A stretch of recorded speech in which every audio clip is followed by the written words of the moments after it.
Fursa ya kwanza ni biashara ya mayai au wengine wanaita kama cash flow machine. Kwa taswira ya kawaida au kwa mtazamo wa kawaida, unaweza ukaichukulia kama biashara ya kawaida au biashara inayofanywa na watu wa chini, kwa sababu tu ya mazingira ambayo tunakutana na wafanyabiashara au wauzaji wa mayai. Lakini ukweli ni kwamba yai lina nguvu moja kubwa sana.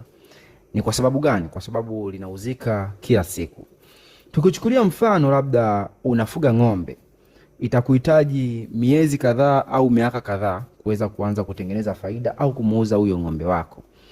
Lakini labda tukichukulia mfano pia kama unauza kuku wa nyama, itakuhitaji wiki kadhaa au hata miezi pengine kuweza kutengeneza faida.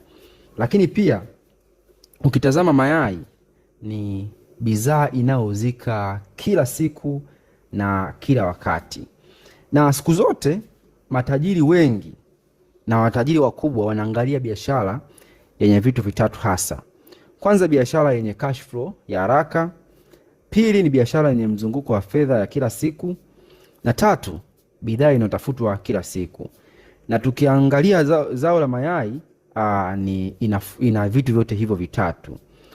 Na hivyo inaifanya kuwa moja kati ya bidhaa ambayo ina pesa nyingi sana. Na ukweli usiopingika, wengi ambao hawajui ni kwamba matajiri wengi wa kuku hawapati faida kwa kuuza tray moja moja au kwa kuuza mayai ya kuchemsha au hata kwa kuuza yai moja moja. Hapana.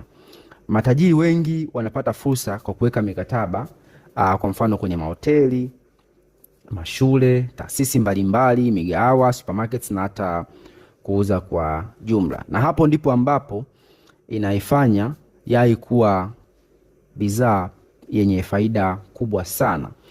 Ukifanya tafiti utafahamu hili, lakini ukweli ni kwamba yai ni moja kati ya bidhaa inayopendwa, inayohitajika, na thamani yake huwa haishuki.